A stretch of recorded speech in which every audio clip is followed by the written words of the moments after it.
அஸ்ஸலாமு அலைக்கும் வரஹ்மத்துல்லாஹ்.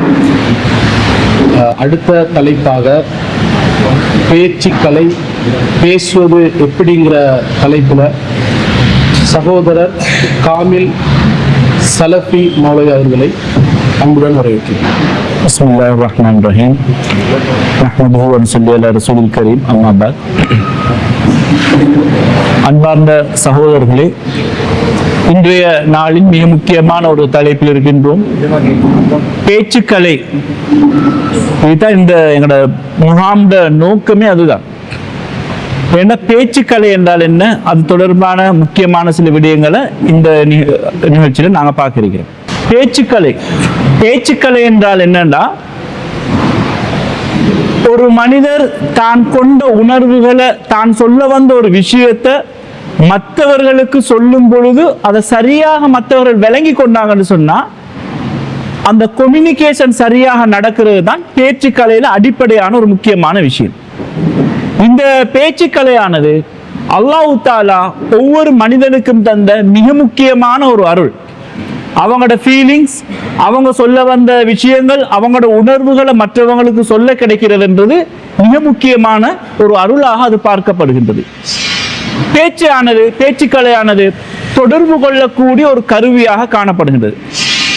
இப்ப நடந்த எலெக்ஷன்ல சகோதரர் அனுரகுமார திசாநாயக்க அவர்களோட ஒட்டுமொத்த பேச்சில் வசீகரிக்கப்பட்ட மக்கள் தான் இருந்தாங்களே ஒழிய, அவரை நம்பி எலெக்ஷன்ல ஓட் பண்ணினாங்களே ஒழிய, இந்த பாராளுமன்றத்துல மக்கள் யார் யாருன்றே தெரியல. ஆனா எல்லாரும் மாலிமாவுக்கு ஓட் பண்ணாங்க. என்ன ரீசன்னா போட்ட விஷயம் அது. அவரோட ஒட்டுமொத்தமாக அந்த பேச்சில வசீகரத்துல மக்கள் சூழ்ந்து கொண்டதை ஒழிய ஒரு கலையாக அவர் பயன்படுத்தினாரு. அந்த கலை மூலமாக மக்களோட மனசை அவர் வென்றெடுத்தாரு. இது ஒரு மிக முக்கியமான காரணம் என்பது நாடறிந்த ஒரு விஷயமா இருக்கின்றது. அடுத்தது, இந்த பேச்சுக்கலை மூலமாக வாழ்நாள் முழுவதும் ஒரு பயனாக காணப்படுகின்றது. ஒவ்வொரு மனிதனுக்கும் அன்றாட வாழ்க்கையில அது ஒரு பயனளிக்கக்கூடிய விடயமாகவும் எமது வெற்றிக்கு உறுதுணையான ஒரு விஷயமாகவும் இருக்கின்றது. நாங்க கொண்ட ஒரு விடயத்தை, நாங்க செய்கின்ற மனதில் எடுத்த ஒரு விஷயத்தை மற்றவர்களுக்கு எடுத்து சொல்றதுன்றது, எங்களோட பேச்சு திறனாலே ஒரு காரியத்தை சாதிக்க முடிகிறதுன்றது ஒவ்வொரு மனிதனுக்கும் கிடைத்த மிகப்பெரிய ஒரு வெற்றியாக காணப்படுகின்றது. அதே போல ஒரு சிறப்பான பேச்சு ஒரு மாற்றத்தை உண்டு பண்ணும். அந்த மாற்றங்கள் உங்களிடத்திலும், உங்களை சூழ உள்ளவர்களிலும், நாட்டிலும், ஒட்டுமொத்த உலகத்திலும் அது மாற்றத்தை ஏற்படுத்தும். இது நிதர்சனமான ஒரு உண்மை. நபி ஸல்லல்லாஹு அலைஹி வஸல்லம் அவங்க 23 ஆண்டு காலமாக அவங்களோட ஸ்பீச், அவங்களோட பேச்சு திறமையும் ஒரு மிக முக்கியமான ஒரு காரணம் அந்த சமூகத்தை மாத்துறதுக்கு. ஏற்கனவே அஜ்மீர் அமீனி அவர்கள் பேசும்பொழுது சொன்னாங்க, உமர் அந்த நபி ஸல்லல்லாஹு அலைஹி வஸல்லம் அவங்க மௌத்தாவினதோட சஹாபாக்கள் 3 கூட்டத்தினராக பிரிஞ்சிருந்தாங்கன்னு சொல்லி. அப்ப அபூபக்கர் ரலியல்லாஹு அன்ஹு அவர்கள் அந்த மக்களை கண்ட்ரோல் பண்ணின விதம் இருக்குதானே, அதுதான் பேச்சுக்கள். அந்த அவர் கொண்ட உணர்வுகளை சரியான முறையில் அவர் எடுத்து இயம்பினாரு. அந்த நேரத்தில் ஏற்பட்ட அமைதி அந்த ஊருக்கு கிடைச்சது. இப்படி ஒவ்வொரு மக்களுடைய உள்ளத்திலும் கொண்டு போய்த்து நாங்க சொல்லுகின்ற விடயத்தை கொண்டு போய்த்து எட்டி வைக்கக்கூடிய மிக பிரதானமான ஒரு கலையாக பேச்சுக்கலை காணப்படுகின்றது. இந்த இவ்வளவு சிறப்பு கொண்ட இந்த பேச்சுக்கலையை படிக்கிறதுக்கு தான் நாங்களும் நீங்களும் இந்த இடத்துல இருக்கிறோம். சிறந்த முறையில நோட்ஸ்கள் எடுத்து உங்களோட தைரியத்தை வரவழைச்சு நீங்களும் ஒரு பேச்சாளராக வர வேண்டும் என்பதுதான் எங்களோட ஒரு நோக்கம். அதற்கு நீங்க என்றும் தயாராக இருக்க வேண்டும். அடுத்ததாக, இந்த பேச்சுக்கலை ஒரு திறமையாக இருக்கின்றது. ஒவ்வொருவருக்கும் இருக்கக்கூடிய ஒரு தனிப்பட்ட திறமை. உதாரணமா லேசான ஒரு விஷயம் சொல்றேன். பெண்கள் வீட்டுல ஆக்குவாங்க, ஆண்களும் சமைப்பாங்க. ஒரே கறிய, ஒரே மசாலா தூள், ஒரே விஷயம் இருக்கும். ஆனா சமைக்கும் பொழுது ஒவ்வொரு ஆக்களோட கைப்பக்குவத்துக்கு ஒவ்வொரு ருசி வருதா இல்லையா? ஏன் அது அவங்களோட தனிப்பட்ட விஷயம்.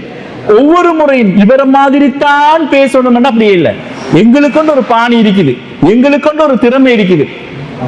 ஒரு உயிராக இந்த இடத்துல இருக்கக்கூடிய, இப்ப எனக்கு தெரிந்த இந்த மாணவன் ஐசர் இருக்கிறாரு. ஐசர் இந்த உலகத்துக்கே ஒரே ஒரு ஐசர் தான், வேற ஐசர் இல்ல. அங்க இதுல இருக்கக்கூடிய ஒவ்வொருவரும் நீங்க ஒவ்வொரு தனித்தனியாக்கள் தான். அவனை போல நான் வரணும், இவனை போல நான் வரணும் என்றது இல்லை. தனித்துவமான ஒவ்வொரு ஆக்களா இருக்கின்றீங்க. உங்களோட தந்தையிட இந்திரிய துளியிலிருந்து ஒரு கோடிக்கணக்கான உயிரணுக்கள் போச்சு. ஆனா அதுல இருந்து வந்த ஒரு துளி ஒரு ஆள் தான் நீங்க. அப்ப கோடிக்கணக்கானவர்களை முந்திக் கொண்டு வந்த ஒரு ஆள் நீங்க. நீங்க ஒவ்வொருவரும் தனியானவர்கள், சிறப்பானவர்கள், தனித்திறமை உங்ககிட்ட இருக்குது என்ற திறமையை நீங்க முதலாவது நம்ப வேண்டும். அடுத்து பேச்சுக்களை எங்களுக்கு ஒரு ஆர்வம் ஒன்று வேண்டும். அந்த ஆர்வம் இருந்தால் அந்த பேச்சு எங்களுக்கு தானாக வந்துவிடும். அந்த ஆர்வத்தை நாங்கள் வளர்த்து கொள்ள வேண்டும்.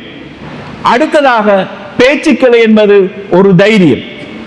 இந்த தைரியம் எங்களுக்கு வந்துட்டு என்று சொன்னாலே, இந்த மேடை பயம் இல்லாமல் போய்விட்டது என்று சொன்னாலே எங்களுக்கு அவ்வளவு பிரச்சனைகள் முடிஞ்சிடும். இந்த ஸ்டேஜ் பயம் என்றது, ஸ்டேஜுக்கு இருக்கக்கூடிய பயம் நீங்கி நாங்களும் ஒரு சிறந்த பேச்சாளராக மாறலாம் என்பதில் எந்த விதமான சந்தேகமும் கிடையாது. அப்ப இந்த தைரியம் என்றால் என்னன்னு சொன்னா அது இரண்டு வகையாக பார்க்கப்படும். ஒன்று தன்னம்பிக்கை. உங்களை நீங்க நம்ப வேணும். என்னால பேச இயலும் என்று நீங்க முதலாவது நினைக்கணும். என்னால நான் சொன்ன கருத்தை மக்கள் மத்தியில சொல்லி சேர்க்க இயலும் என்றதை நீங்க முதலாவது நம்பணும். உங்களுக்கு அந்த தைரியம் இல்லாட்டி அதை கொண்டு புனலை வச்சு ஊத்த இயலாது. அது அப்படியான ஒரு விஷயம் இல்லை. நீங்களாக விரும்பணும், நான் இதை செய்யணும் என்ற கான்பிடன்ட் உங்ககிட்ட வரணும். அந்த தைரியம் இருக்கணும். அடுத்ததாக எங்களோட திறமை அதை அறிந்து தெளிந்து பயின்று பழக வேண்டும். அந்த தைரியம் எப்படி வரணும்? அதை நாங்கள் அறிந்து கொள்ள வேண்டும், அதை நாங்கள் தெரிந்து கொள்ள வேண்டும், அதை நாங்கள் பயில வேண்டும், நாங்கள் தொடர்ச்சியாக அதுக்கு முயற்சி செய்ய வேண்டும். அப்படி செய்தோம் என்று சொன்னா இந்த பேச்சுக்களை எங்கள் உடம்புக்கு ஏற்றாற்போல் எங்களோட பொடிக்கு அது இலகுவாக சேர்ந்து விடும். அடுத்து இது மிக முக்கியமான விஷயம், நோட் பண்ணிக்கொள்ளுங்க. உங்களோட வாட்ஸ்அப் குரூப்லையும் நான் இந்த ஸ்லைட்ஸ் அப்படியே போட்டுடுவேன். பேச்சின் மிக முக்கியமான கூறுகள். ஒரு ஸ்பீச் பண்ண போறோம் என்று சொன்னா முதலாவது அதுக்கு ஒரு அறிமுகம் தேவை. இரண்டாவது அதுக்கு ஒரு உடல், ஒரு பாடி தேவை. மூணாவது முடிவுரை. இந்த மூணும் இருந்தாலே உங்க எல்லாருக்கும் பேசி முடிச்சிடலாம். இந்த மூணும் தான் பேச்சு. முதலாவது ஒரு அறிமுகம் என்று சொல்லுவோம். இரண்டாவது என்ன விஷயத்தை கொண்டு வந்தோமோ அதை நாங்கள் அப்படியே சொல்லி முடிக்கிறது. மூணாவது முடிவுரை. இதுதான் சொல்லியிருக்கிறேன்னு சொல்லி ஒரு சாராம்சத்தை சொன்னோம்னா எங்களோட பேச்சு ஃபுல்லா கம்ப்ளீட் முடிஞ்சு. இந்த மூன்று விஷயத்தை நீங்க திறம்பட செய்யறதுக்கு ரெடியாவீங்கன்னு சொன்னா நீங்க ஒவ்வொருத்தரும் தனியான ஒரு பேச்சாளர்கள். இந்த மூன்று விஷயத்தையும் தான் நாங்க இப்ப பார்க்க போறோம். அதுல அறிமுகம். அறிமுகத்துக்கு ஒரு தலைப்பு போட்டிருக்கிறோம், அட்டென்ஷன் கிராபர்னு சொல்லி. என்ன இந்த அட்டென்ஷன் கிராபர்னு சொன்னா ஒரு உரையின் ஆரம்பத்தில் முக்கியமான ஒரு அறிவியல் உண்மை, புள்ளி விவரம், அறிஞர்களின் கூற்று ஆரம்பத்திலே மக்களோட கவனத்தை தன் பக்கம் திருப்புறதுக்காக வேண்டி சொல்லக்கூடிய ஒரு வார்த்தை. அல்லாஹ் தஆலா அல் குர்ஆன்ல எக்கச்சக்கமான விஷயங்கள் இந்த விஷயத்துல பயன்படுத்திக்கிறான். சில வசனங்கள்ல சத்தியம் செய்து ஆரம்பிச்சிருப்பான். வல் அஸ்ர், காலத்தின் மீது சத்தியமாக.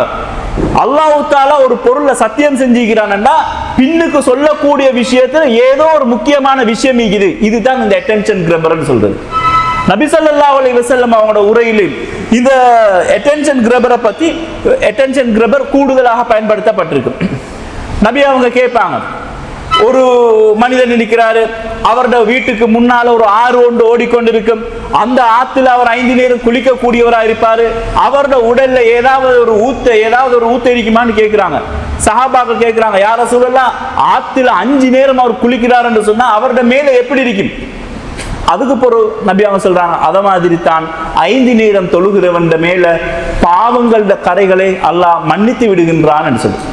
இந்த அட்டென்ஷன் கிராபர் முதலாவது ஒரு விஷயத்தை சொல்லிட்டு திருப்பி கொண்டு வர ஒரு விஷயம் இது. இது ஒரு மிக முக்கியமான ஒரு விஷயம். குர்ஆன்லயே நாங்க பார்க்கிறோம், அரஐதல்லதி யுகذிபு பித்தீன், அரஐதல்லதி யுகذிபு பித்தீன், நியாய தீர்ப்பு நாளை பொய்ப்பிப்பவனை நீங்கள் பார்க்கவில்லையா? அப்ப அல்லாஹ் தஆலா ஒரு கேள்வி எங்கள்கிட்ட கேட்கிறான். கேட்டுட்டு பின்னுக்கு விஷயங்களை சொல்லிட்டு வரான். இதுதான் அட்டென்ஷன் கிராபர் என்று சொல்றது. அதே இப்படி எக்கச்சக்கமான குர்ஆன் வசனங்கள், ஹதீஸ்களிலும் இந்த அட்டென்ஷன் கிரபர் எங்களோட ஆரம்ப உரையில கட்டாயமா இருக்கணும். ஒட்டுமொத்த மக்களும் எங்களோட உரையை எங்களோட நாங்க சொல்றத கேட்க போறாங்க, கேட்க வைக்கிறதுக்கு கட்டி வைக்கிறதுக்கு இந்த அட்டென்ஷன் கிரபர் அவசியம். இதை நாங்க கூடுதலாக பயன்படுத்தி தான் எங்களோட பேச்ச ஆரம்பிக்கணும். இது அழகாக இருக்கு. அடுத்ததாக உடல் பகுதி. உடல் பகுதி என்று சொல்றதுதான் இந்த பேச்சில மிக முக்கியமான ஒரு உயிரான விஷயம். இந்த உடல் பகுதி ஒன்றுக்கும் மேற்பட்ட ஒரு பகுதியாக இருக்கலாம். சில உபதலைப்புகளாக அதை பிரிச்சு கொள்ளும். பேச வேண்டிய நேரத்துக்கு ஏற்றாப்போல் சிறு பகுதிகளாக ஒவ்வொரு தலைப்புகளாக உபதலைப்புகளாக நாங்கள் பிரிச்சு கொள்ளணும். ஒவ்வொரு சிறு பகுதியிலும் இப்ப நாங்க சொல்ல போற ஒவ்வொரு உபதலைப்புகளிலையும் அந்த குர்ஆன் வசனங்கள், ஹதீஸ்கள் மற்றும் அதற்குரிய விளக்கங்கள் எல்லாத்தையும் நாங்க ஒன்றொன்றோ ரெண்டோ சேர்த்து கொண்டு வந்தோம் என்று சொன்னா எங்களோட உடல் அப்படியே ஃபுல்லா சேர்ந்து. உதாரணமாக நான் தாயை பத்தி பேச போறேன்டா, முதலாவது ஸ்பீச்சில் நாங்க அட்டென்ஷன் கிரபர் ஒன்றை கொடுத்து ஸ்பீச் ஆரம்பிப்போம். உடல் பகுதி எப்படி வரும்? தாயை பார்க்கறதுல சிறப்புகள், தாயை நோவினை செய்தால் ஏற்படுத்தக்கூடிய பாவங்கள், தாயில அன்பு எவ்வளவு முக்கியமானது, தாய்க்கும் எங்களுக்கும் உள்ள உறவுகள் என்ன, ஒவ்வொரு ஸ்டெப்பா சின்ன உபதலைப்புகளாக போட்டு நாங்க தலைப்புகளை வச்சு செய்யக்கூடிய ஒரு பகுதி தான் இந்த உடல். ஒவ்வொரு உடலிலும் ஒவ்வொரு சின்ன விஷயத்திலையும் ஒரு அல் குர்ஆன் வசனமோ ஒரு ஹதீஸையோ நாங்க சேர்த்து கொண்டு வந்தோம்னா அந்த உரை சிறப்பாக இருக்கும். அதே போல முடிவுரை. இந்த முடிவுரையில் என்னன்னா நாங்க சொன்ன விஷயங்களை சாராம்சமாக அப்படியே ரிப்பீட் சொல்றதுதான் முடிவுரை. அதே போல இதுவரை சொன்ன விஷயங்கள்ல ஒரு மைய கருத்து, இதைத்தான் நான் சொல்றேன்னு சொல்லிட்டு முடிக்கணும்.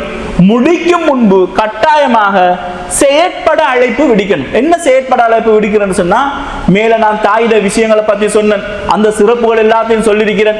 இந்த விஷயங்கள்ல நானும் நீங்களும் எங்களோட தாயை நாங்க பார்க்கணும், அவர்களை மௌத்து வரை நாங்கள் பராமரிக்க வேண்டும், அந்த சிறப்புகளை பெற்றுக்கொள்ள வேண்டும் என்று நான் உங்களுக்கு எத்தி வைக்கிறேன். அதை நானும் செயற்படுத்த அல்லாஹ்விடம் நான் துஆ செய்கிறேன் என்று சொல்லி அந்த துஆ உரையை முடிச்சார் என்று சொன்னா, அவர் சொன்ன விஷயங்களை மத்தாக்களுக்கு அட்டென்ஷன், நீங்க இதெல்லாம் செய்யுங்க சொல்லி முடிக்கிறாரு என்ற விஷயம். ஆக பொதுவாக ஒரு எளிய வார்த்தையில சொல்லணும் என்று சொன்னா, ஒரு பயான் என்றதோ அல்லது ஒரு பேச்சு என்றதோ எப்படி இருக்கும்? முன்னுரையும் உடலும், அதாவது நடுப்பகுதியும் முடிவுரையும் கொண்ட ஒரு ஒட்டுமொத்த கருவூலம் தான் பேச்சு என்று சொல்றது. அடுத்ததாக பேச்சுக்கலைக்குரிய உக்திகள். நடை, உடை, பாவனை, குரல், இது மூணும் கட்டாயமா நாலு விஷயம் இருக்கு ஒரு பேச்சுக்கலையில. எங்களோட நடை, உடை, பாவனை, ஸ்டேஜுக்கு எழும்பி வாரது. அடுத்தது நடை என்று சொன்னானது ஸ்டேஜுக்கு வார உற்சாகம், எழும்பி வரப்போகளே விளங்கணும், இந்த வார வரத்துல நல்ல ஒரு ஸ்பீச் ஒன்று நடக்க போகுது, அல்லது அவருடைய மக்களை பார்த்து புன்முறுவல் ஒன்று செய்கிறது. அவர் நிற்கின்ற அமர்ந்திருக்கின்ற பயான சில நேரம் நின்று கொண்டு செய்யலாம், தேவைக்கேற்ப அமர்ந்து கொண்டும் செய்யலும், அது அவங்களோட தேவைக்கு ஏற்ப நடக்கிறது. அந்த இருக்கிற ஸ்டைலும் மிக முக்கியம். எல்லோரையும் தொடும் கண்களாக இருக்கணும். இதுக்கு சொல்லுவாங்க ஐ கான்டாக்ட் என்று சொல்லி. ஐ கான்டாக்ட் வெரி இம்பார்ட்டன்ட், மிக முக்கியம். நான் உங்களை பார்த்து பேசாம அங்க பார்த்து கொண்டு பேசினு சொன்னா என் பேச்சு எடுபடாது. சிலாக்கள் பயத்தின் காரணமாக எங்க பார்க்கிறதுன்றது விளங்காது. கண்ணை பார்க்கணும். ஐ கான்டாக்ட் மிக முக்கியம். அந்த கண்களை தொடக்கூடிய விஷயம் ஒரு உணர்வு ரீதியான தாக்கத்தை உளவியல் ரீதியாகவும் ஏற்படுத்தக்கூடும். ஆகவே இந்த ஐ கான்டாக்ட்ன்றது மிக அவசியம். அடுத்தது எங்களோட கை, தோல், தலை அசைவுகள். பொதுவாக பாருங்க, என்னோட மனோகணேசன் பேச ஸ்டார்ட் ஆயினா தமிழர்களே அவனா இப்படி இப்படி பேசுவாரு. அந்த ஸ்டைல் அது ஒரு இது.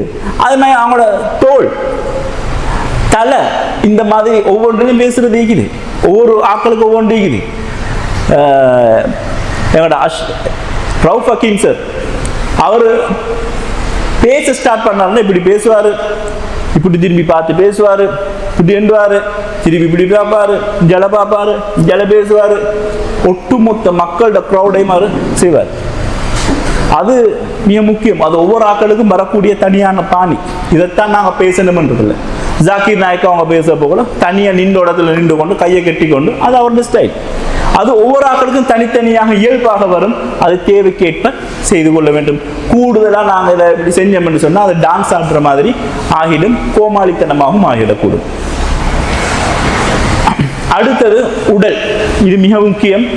எங்களோட ஆடை எப்படி இருக்க வேண்டும் என்றது, ஆள் பாதி ஆடை பாதி என்று சொல்றது என்னது? ஒரு ஆள் உடுப்பை வச்சு அவன் யாரு எப்படிப்பட்டவன்ன்றது முதலாவது மனசு எடுக்கும்.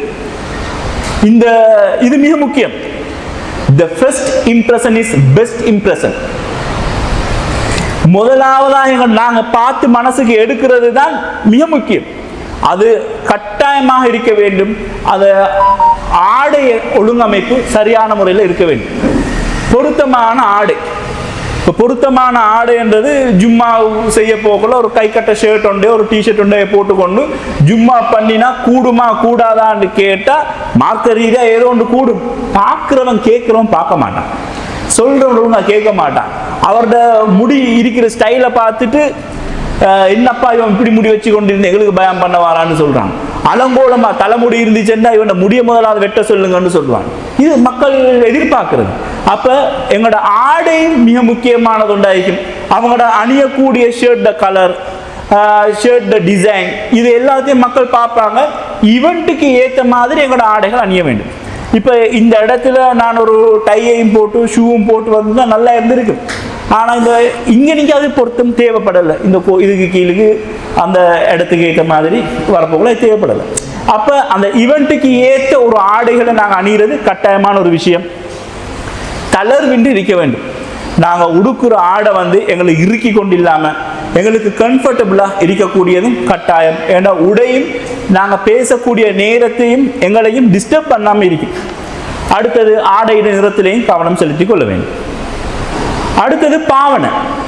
பாவனை என்று சொல்லும் பொழுது நாங்கள் உற்சாகமாக இருக்க வேண்டும். எங்களோட பேச்சு எப்பவும் உற்சாகமாக இருக்க வேண்டும். நாங்களே உற்சாகமாக இல்லை என்று சொன்னால் எங்களோட பேச்சை கேட்கிறார்கள் உற்சாகப்பட மாட்டாங்க. அடுத்ததுக்கு எங்களோட பேச்சுக்கு உயிர் கொடுக்க வேண்டும். பேச்சுக்கு எப்படி உயிர் கொடுக்கிறது? நாங்கள் பேசும் பொழுது வருவோம், அது ஒவ்வொரு விஷயமா பின்னுக்கு பார்ப்போம். எங்களோட பேச்சின் ஸ்டைல், ஏற்ற இறக்கங்கள், குரல் பாவனைகள், நாங்கள் சொல்லக்கூடிய விஷயங்கள், இடையில பாவிக்கக்கூடிய விடயங்கள் என்றது எல்லாமே ஒவ்வொன்றும் அந்த பேச்சுக்கு உயிர் கொடுக்கக்கூடியதா இருக்கு. அடுத்தது இந்த குறிப்புகளை பார்த்து வாசிச்சு போற பழைய ஸ்டைல் இருக்கக்கூடாது. நான் சின்னத்துல ஜும்மா கேட்கும் பொழுது சில இடங்கள்ல இருந்தது ஒரு பழைய டைரி ஒன்று வச்சு கொண்டு அப்படி பார்த்து வாசிக்கிற ஸ்டைல் உண்டு. நபி என்றுட்டு அந்த அடுத்த பக்கம் பெரட்டி ஸல்லல்லாஹு அலைஹி வஸல்லம் அவர்கள் போனார்கள். அந்த அளவுக்கு பார்த்து வாசிக்கக்கூடிய ஹுத்பாக்கள் ஆரம்ப காலத்தில் இருந்தது. இப்போ காலப்போக்கில் அதெல்லாம் குறைஞ்சிட்டு அந்த மாதிரி பார்த்து வாசிக்கக்கூடியதாக இருக்கக்கூடாது. பார்த்து வாசிக்கிற டாக்குமெண்ட்டும் இருக்குது. அதுக்கு நாங்கள் ஸ்பீச் பண்ண போகக்கூடாது. ஒரு அறிக்கை ஒன்றை நாங்கள் சொல்கிறோம்னு சொன்னால் அதை நாங்கள் பார்த்து தான் வாசிக்கணும். அதை நாங்கள் ஸ்பீச் பண்ண போகலாது. அப்போ எது பார்த்து வாசிக்கணுமோ அதை பார்த்து வாசிக்கணும். ஸ்பீச் பண்ணுறதை ஸ்பீச் பண்ணணும். இங்கே நான் ஒரு நிகழ்ச்சியை செய்ய போகல, அதை பார்த்து வாசிக்கிறது உயிரோட்டமாக இருக்காது. உடல் அசைவுகள், குரல் அசைவுகளுடைய இணக்கங்கள் சரியாக இருக்க வேண்டும்.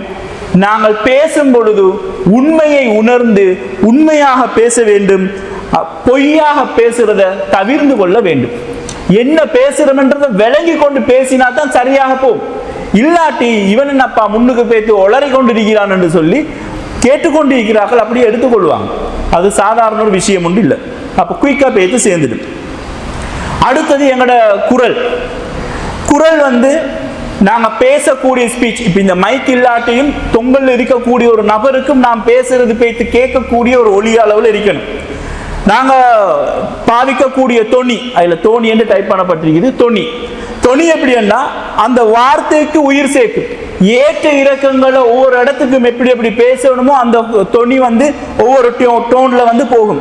அதே போல வேகம், சொல்லக்கூடிய வேகம், பேச்சுக்கு ஒரு ஸ்பீட் இருக்குது. அந்த ஸ்பீட் எப்படி என்று சொன்னால் எங்களோட நேரத்தை பொறுத்து அமையும்.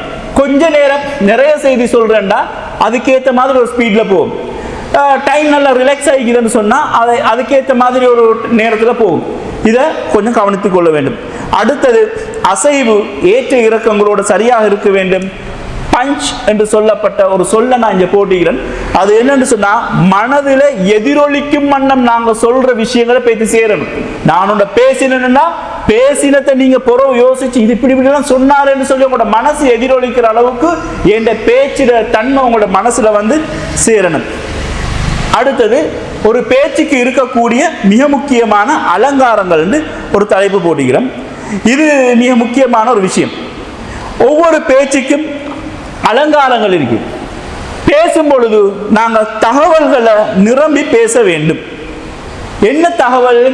சொல்லக்கூடிய குர்ஆன் வசனங்களையும் ஹதீஸ்களையும் சரியான முறையில் நாங்கள் எடுத்து தயார்படுத்தி கொண்டு ஒவ்வொரு தகவல்களையும் ஏதாவது ஒரு தலைப்பை நாம் பேசுறேன்னா அதுக்கு ஒரு குர்ஆன் வசனம் ஒரு ஹதீஸை சொல்லக்கூடிய முறையில் எங்களோட பேச்சுக்களை அமைத்துக் கொள்ள வேண்டும். ஹதீஸ் அல்லாத பொதுவான ஒரு தகவலை நான் சொல்றேன்னு சொன்னாலும் சரியாக நான் சொல்ல வேண்டும். உதாரணத்துக்கு ஒரு சம்பவத்தை சொல்றேன். இப்ப இந்தியாவில் ஒரு பொம்பு வெடிச்சிச்சு. அதுல ஒரு பெண் சாமியார் கைது செய்யப்பட்டாங்க. இப்படி நான் ஒரு 19 ஒரு செய்தியை சொன்னேன்டா உங்களுக்கு இது என்னத்தை சொன்னார்ன்றது விளங்காது. அப்ப என்ன சொல்லணும்? 2006ஆம் ஆண்டு மகாராஷ்டிரா மாநிலத்தில் ஒரு வெடிகுண்டு வெடிக்கப்பட்டுச்சு. அதுல 37 பேர் கொலை செய்யப்பட்டாங்க.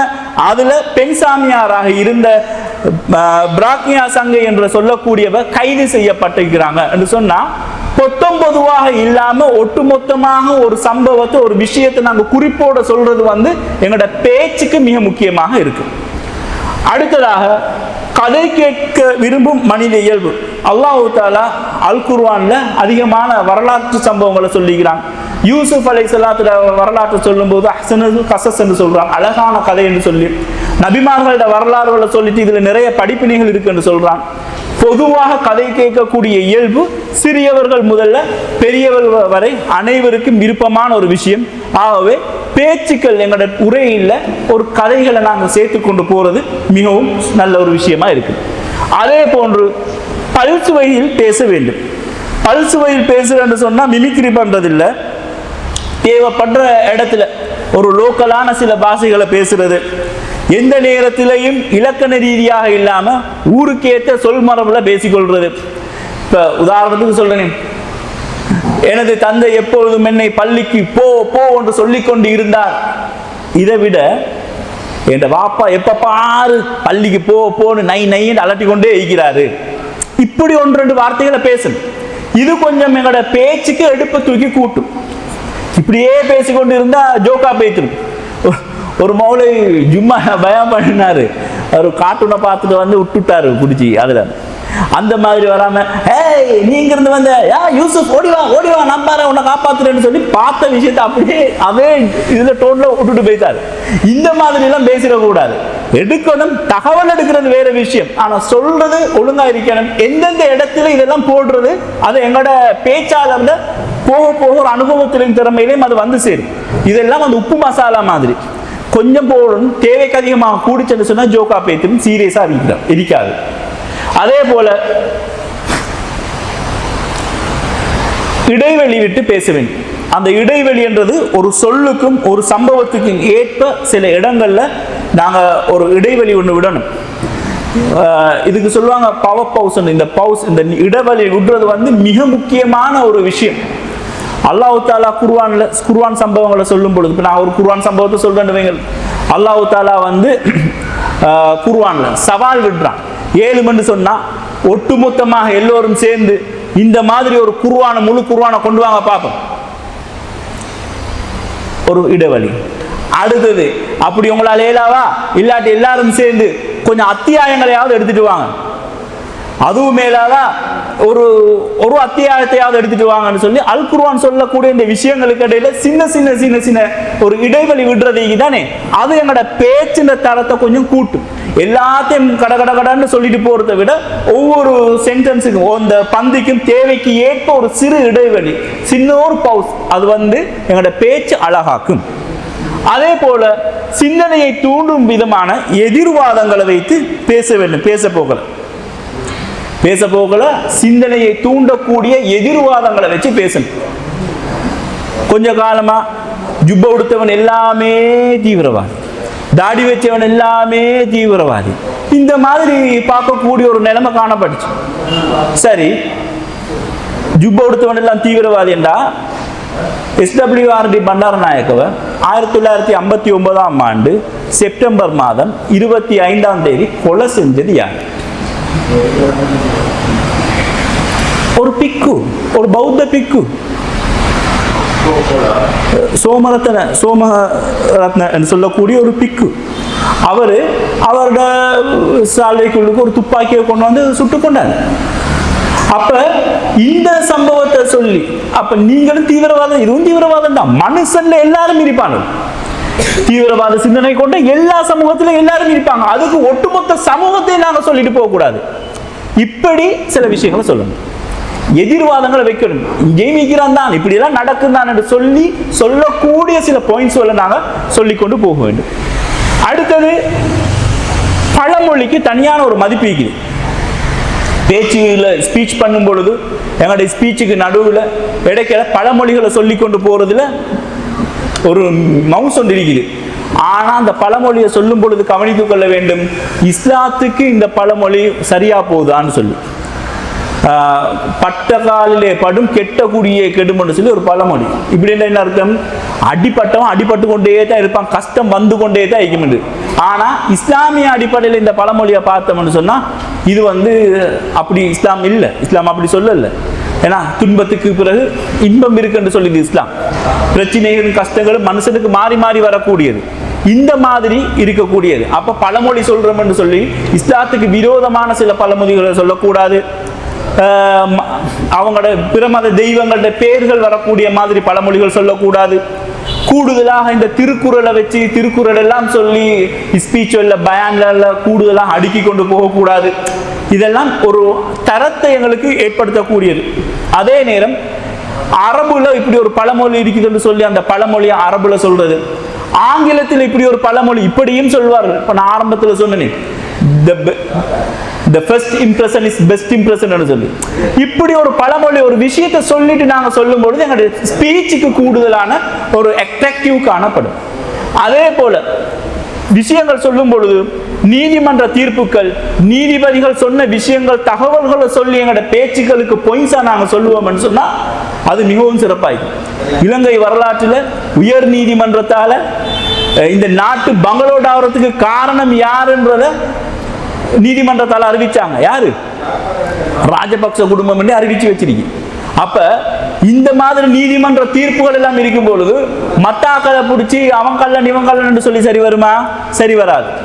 இலங்கை நீதிமன்றத்தில் முன்னாள் ஜனாதிபதி மைத்ரிபால சிறிசேனா அவர்கள் இந்த குண்டு வெடிப்புக்கு அவர் தவறுவிட்ட காரணத்துக்காக வேண்டி 10 கோடி ரூபாய் அவருக்கு அபராதம் விதிக்கப்பட்டிருக்கிறது.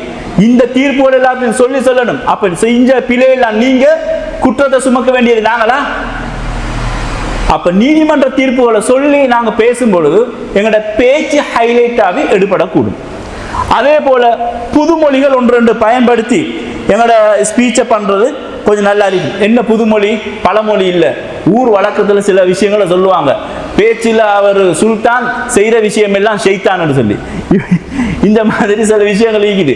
இது பேச போக ஒன்று ரெண்டு பாவிக்கணும், ஒட்டுமொத்தமா பாவிச்சோம் என்று வைங்க அப்படியே அடிபட்டு பேசணும். அதே மாதிரி படத்துல வர ஜோக்குகள் அது இதுகள் எல்லாத்தையும் சொல்லி நாங்க பேசுற விஷயத்தை அப்படியே சீரியஸே இல்லாம ஆக்கி பாக்குறோம், பாப்பா என்னடா இது சினிமா பாணியிலே போகுதுன்னு சொல்லி அப்படியெல்லாம் சொல்லிடக்கூடாது.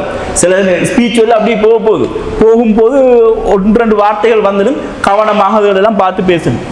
அதே போல ஒப்பிட்டு பேசுறது சிறந்த ஒரு விஷயமாக. என்ன இந்த ஒப்பிட்டு பேசுறேன்னு சொன்னா, ஒரு செய்தியை சொல்லும் பொழுது நாங்க மற்ற விஷயத்தோட ஒப்பிட்டு சின்ன ஒரு கம்பேர் பண்ணி பேசலாம். இந்த பேச்சு சிறப்பாக இருக்கும். எங்களோட பேச்சு கொண்டு போகும் பொழுது என்ன ஒப்பிட்டு பேசுறது? சரி, அக்ரஹாரம் என்று சொல்ற இடம் உங்களுக்கு தெரியும், பிராமணர்கள் வசிக்கக்கூடிய இடம். அந்த பிராமணர்கள் வசிக்கக்கூடிய அந்த தெருவுல நாய் போகும், ஒன்றும் சொல்ல மாட்டான். ஆடு மாடுகள் போகும், அதெல்லாம் ஒன்றும் சொல்ல மாட்டான். ஆனா ஒரு மனுஷனை போறதுக்கு விட மாட்டாங்க. ஏன்னா அவன் பிறப்பால் சூத்திரன், பிறப்பால் ஜாதி குறைந்தவன். அதனால அவனை அந்த ரோட்ல போறதுக்கே விட மாட்டாங்க. இப்படி ஒப்பிட்டு சொல்லக்கூடும். ஆடு மாடுக்கு கூட, ஒரு ஆட்டு மாடு நாய்க்கு கூட மதிக்காம ஒரு மனுஷனை வச்சிருக்கிறீங்களே என்று சொல்லி ஒப்பிட்டு பேசக்கூடிய ஒரு தன்மை எங்களோட பேச்சில் இருக்கும் என்று சொன்னா சிறப்பாக இருக்கும். அதே போன்று குர்ஆன் ஹதீஸ் கூறக்கூடிய செய்திகள், விஷயங்கள, அறிவியல் விடயங்களை தாராளமாக நாங்க பயன்படுத்தலாம். குர்ஆன் ஹதீஸ்ல சொல்லக்கூடிய அறிவியல் விடயம் என்று சொல்லி பொத்தம்பதுவாக எல்லாத்தையும் அள்ளி விட்டுட்டு போக இயலாது. சரியாக நிரூபிக்கப்பட்ட அறிவியல் உண்மைகளை மாத்திரம் தேடி பிடிச்சி நாங்க பேச வேண்டும். இப்ப உதாரணத்துக்கு மரஜல் பஹ்ரைனி யல்தகியான், 2 கடல் ஒன்றோடு சேர்ந்திருக்கும், அவருக்கு நடுவுல ஒரு திரை ஒன்று இருக்கும், அதை எங்களால் பார்க்க முடியாது. உண்மையிலே அப்படி ஒரு கடல் ஒன்று இருக்குதுன்னு சொன்னா இருக்குது. அப்ப அந்த அரபிக்கடலும் சேரக்கூடிய அந்த கடல்கள் 2 இடத்துல 2 வேற வேற நிறம், சுவையில ஒன்றோட ஒன்று வித்தியாசமாகிது. இது அல்லாஹ் தஆலா 1400 வருடங்களுக்கு முன்னால சொன்னது. நபி ஸல்லல்லாஹு அலைஹி வஸல்லம் அவங்க எந்தவித கடல் பயணமும் போயே இல்லை. அவருடைய வாழ்க்கையில கடல்ல பயணமே செய்யாத நபி ஸல்லல்லாஹு அலைஹி வஸல்லம் அவங்களுக்கு எப்படி இது தெரிய வந்துச்சு என்று சொன்னா, இது அல்லாஹ்வால அருளப்பட்டது, அதால தெரிய வந்தது என்ற விஷயங்களை பார்க்கலாம். அப்ப சின்ன ஒரு குட்டி தூக்கம் வருது எல்லாருக்கும். சரி, அடுத்தது புள்ளி விவரங்களை சொல்லணும். புள்ளி விவரங்களை பயன்படுத்தும் பொழுது சகோதரர்களே நல்லா கவனிச்சு கொள்ளணும். ஒட்டுமொத்தமா அள்ளி சின்ன பிள்ளைகள் ஈக்கிற இடத்துல போய்த்து புள்ளி விவரங்கள் எல்லாம் அள்ளி விட்டுட்டு போயிடுறது, பொம்பளைகளுக்கு பயான் பண்ண விட்டா அவங்ககிட்ட போய்த்து புள்ளி விவரங்களை அள்ளி விட்டுறது, இது எடுபடாது. எந்த இடத்துல நாங்க யூஸ் பண்ணணும்ன்றது தெரிஞ்சு கொள்ளணும். சிறுவர்கள் பெண்கள் இருக்கக்கூடிய ஒரு மஜ்லிஸ்ல ஒரு பயானுக்கு எங்களை அனுப்பினாங்கன்னு சொன்னா, அந்த இடத்துல நாங்க பயான் பண்ணும் பொழுது கூடுதலாக வரலாற்று சம்பவங்கள், அந்த விஷயங்களை வச்சு எங்களோட பயானை நாங்க உயிரொட்டி கொள்ள வேண்டும். அதே போல ஒரு சபையில் இருந்து பேசும் பொழுது ஒரு ஜும்மான்னு வைங்க, அந்த ஜும்மாவுக்கு சின்னத்துல இருந்து பெரிய தரம் மட்டும் அனைத்து மக்களும் வந்து சேரக்கூடிய இடம் தானே. வேலை விட்டு போறவன் டைக்கோட்டை கழட்டாம அப்படியே வந்து எங்களோட பேச்சு கேட்டுட்டு போவான். அறிவுல படிப்புல எங்களை விட கூடியவனாக இருந்தாலும் நாம் பேசுற சந்தர்ப்பத்தில் அவன் கேட்டுக்கொண்டிருக்கக்கூடிய நிலைமை இருக்கு. அப்ப அந்த இடத்துல நாங்க பேசும் பொழுது சரியான புள்ளி விவர தவறுகளோடு நாங்க சொல்லக்கூடிய செய்தி அந்த மக்களுக்கு போய் சொன்னா யோசிப்பாங்க, இவன் பேசுற பேச்சுல ஏதோ ஒரு விஷயம் இருக்குதுன்னு சொல்லி. அப்ப அந்த பேச்சை நாங்க கேட்கறதுக்கு சரியான புள்ளி விவரங்களை நாங்க பயன்படுத்த வேண்டும். அந்த புள்ளி விவரங்கள் ஸ்டாட்டிக்ஸ் விஞ்ஞானிகளோட கூற்றாக இருக்கலாம், கோட் ஆஃப் ஸ்காலர்ஸ் ஆராய்ச்சி ஆதாரங்களாக ரிசர்ச்களாக இருக்கக்கூடும். இப்படி ஏதாவது ஒரு முறையில் எங்களோட நாங்கள் சொல்லக்கூடிய விஷயங்களை சொல்லிடலாம். அதே போல வித்தியாசமான முறையில் நாங்கள் ஒவ்வொரு விஷயத்தையும் பேசுறதுக்கும் சிந்திக்கிறதுக்கும் கூடும். குர்ஆன் ஹதீஸ் புதுசாக ஒன்று இறங்க போறது இல்லை, இருக்கிறத தான் பேசணும். ஆனா அந்த பேச்சு சொல்லக்கூடிய விஷயத்தை நாங்க வித்தியாசமான முறையில கிரியேட் பண்ணி நாங்க மக்களுக்கு சொல்லக்கூடியவர்களா இருக்கணும். எப்பவும் வித்தியாசமான சிந்தனைக்கு புதிய கிராக்கி உண்டு சமூகத்துல, ஷுவரா இருக்குது. ஒரே விஷயம் தான், ஆனா அவன் வித்தியாசமா செய்வான்னு சொன்னா அதுக்கு கொஞ்சம் கூடுதலான விஷயம் இருக்குது. நிறைய பேர் பார்ப்பாங்க, நீங்க இந்த ஆக்ராக்களை பாருங்க, சட்டியை தூக்கி போடுறான், நெருப்பு பத்த வைக்கிறான், மேலுக்கு சாப்பாடு பெல்ட் அடிச்சு கொண்டு திருப்பி அதே தட்டில் விழுவுது. இதை பார்க்கறதுக்கே நிறைய பேர் போய் லைன்ல நிற்பாங்க, அதுக்கப்புறம் வாங்கிட்டு போறாங்க. என்னது, அவன் கொஞ்சம் வித்தியாசமா செய்யறாங்க. எங்களோட பேச்சும் உரையும் வித்தியாசமா இருக்க வேண்டும். இன்னொரோடு அப்படியே ஒப்பிட்டு தட்ட தழுவி அப்படியே போறது நல்லது இல்லை. அதே போல அதிகம் கேள்விப்படாத ஹதீஸ்களை பயன்படுத்துறது எங்களோட பேச்சுக்கு இன்னும் அழகா இருக்கும். எங்களோட ஒரே விஷயத்துல 2-3 ஹதீஸ் வந்துச்சுன்னா நாங்க பாவிக்கக்கூடிய ஹதீஸை மற்ற கேட்காத ஹதீஸ்களை கொஞ்சம் கூடுதலாக சொன்னோம் என்று சொன்னா கேட்கிறாக்களுக்கு கொஞ்சம் புதிய விஷயமா இருக்கணும். அதே போல பேசும்பொழுது எப்போ துணிச்சலாக உறுதியாக பேசுறது எங்களோட நம்பிக்கையை அது அதிகரிக்கும். எவ்வளவு நேரம் இருக்கிறார் எனக்கு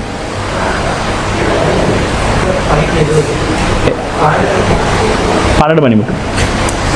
அப்ப எங்களோட பேச்சுக்கு கூடுதலாக கூடுதலான தைரியத்தை நாங்க வரவழைச்சு பேச வேண்டும்.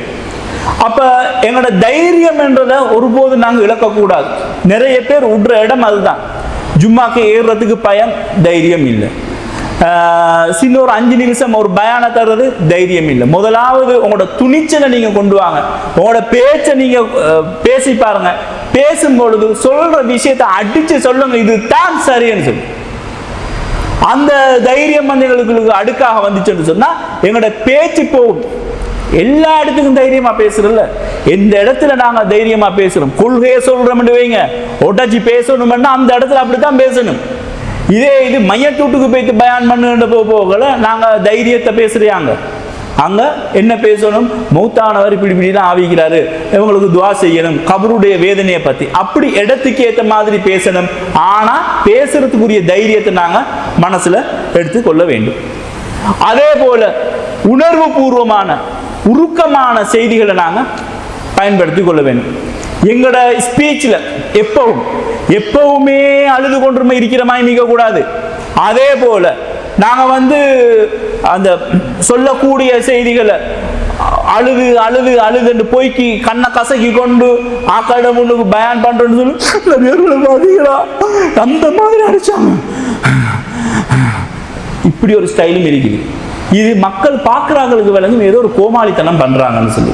இந்த அழுகையை வந்து இல்ல, சம்பவத்தை சொல்லும் பொழுது கண்ணால கண்ணீர் வரும். பிலால்கள் எல்லாம் அவங்க பட்ட கஷ்டம் சுபஹானல்லாஹ்.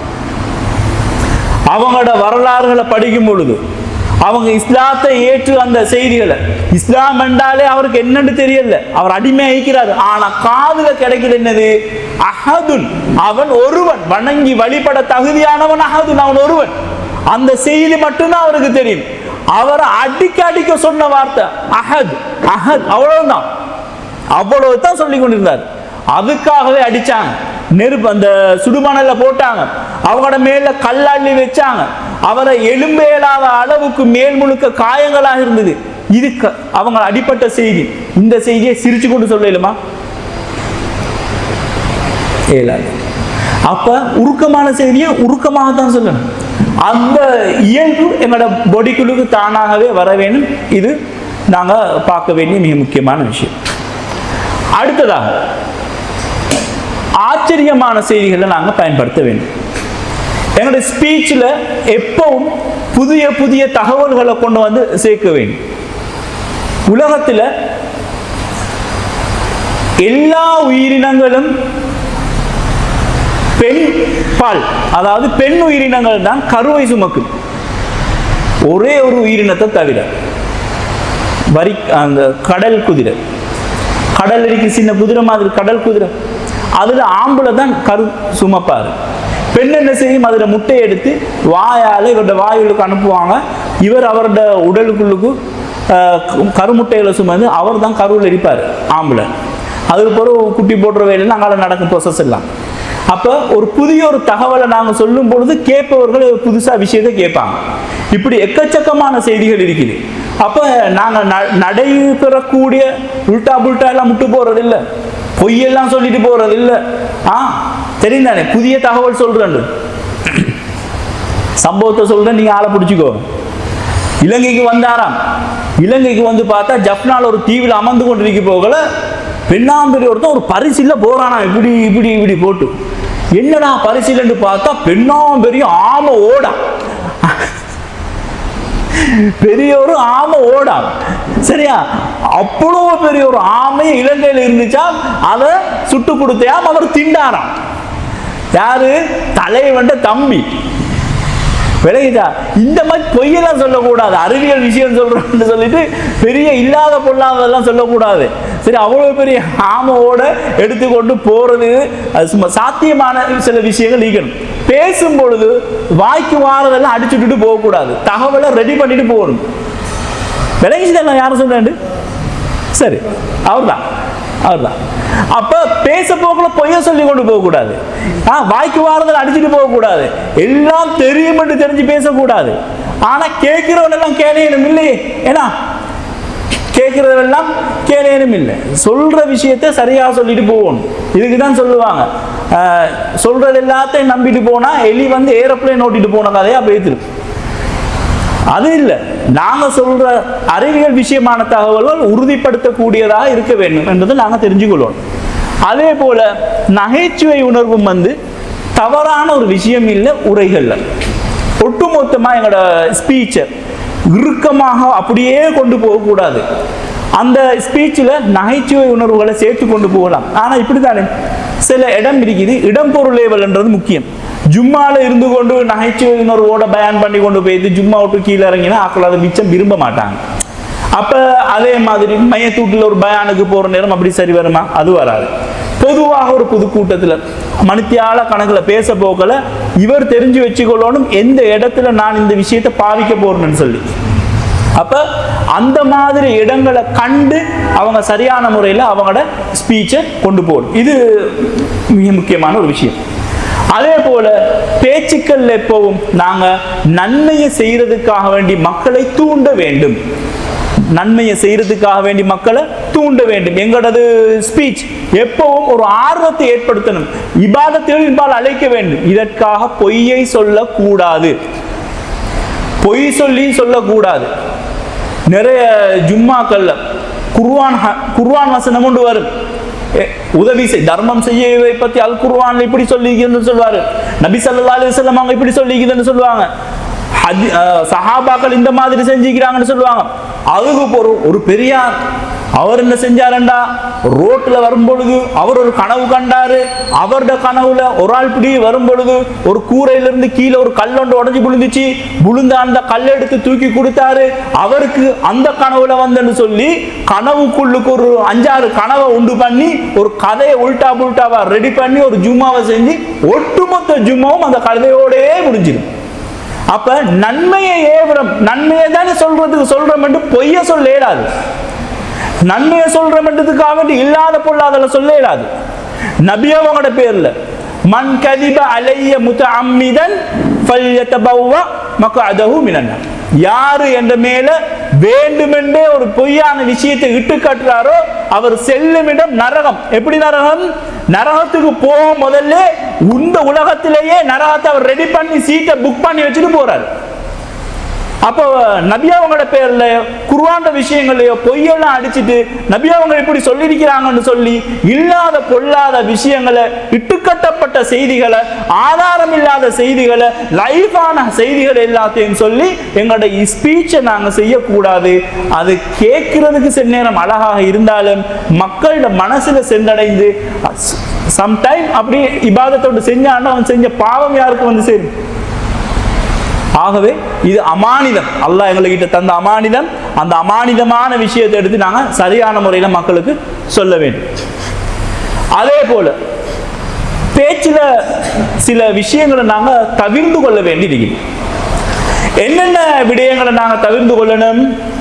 சந்தேகத்துக்குரிய விஷயங்களை ஒருபோதும் நாங்கள் பேசிவிடக் கூடாது.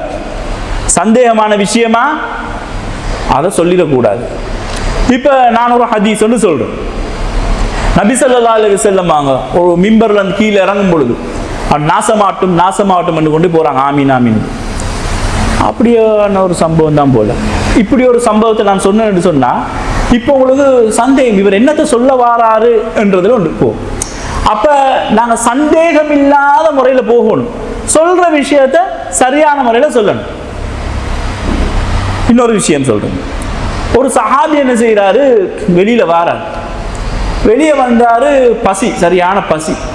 அப்ப வெளியில பாக்குறாரு, இன்னொரு சஹாபி வாராரு. வாரவர்கிட்ட வந்து ஒரு குர்ஆன் வசனத்தை ஓதி காட்டுறாரு.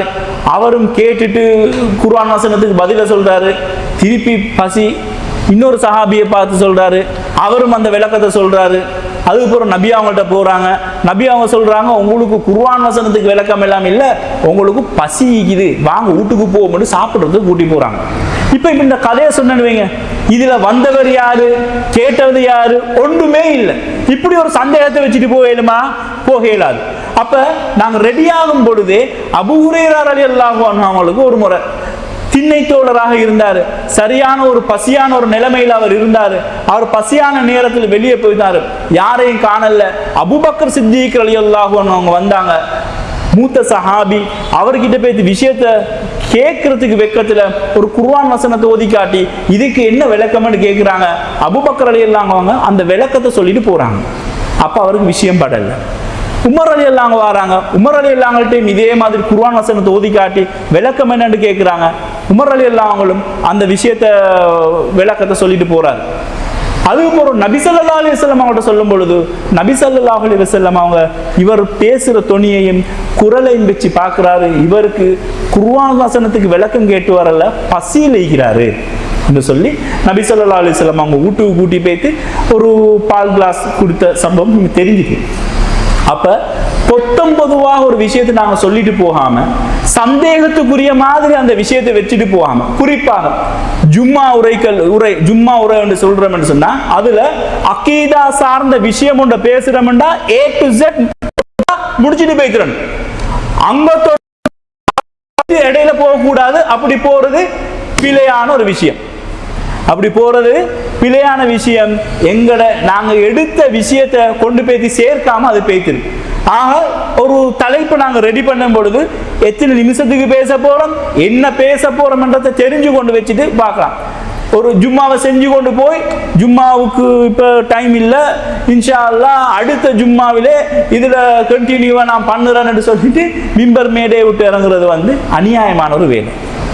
கேட்குறாங்க. அப்போ அடுத்த ஜும்மாவில் ஒருத்தன் புதுசாக வந்திப்பான், வாரவனுக்கு என்னத்தை பேசினு தெரியாது. இல்லாட்டி அவன் யோசிப்பான், விளங்க என்னமோ பெரிய விஷயம் பேசிக்கிறாரு, இப்போ எங்களுக்கு விளங்கல்ல என்ற மாதிரி எல்லாம் ஆகிடும்.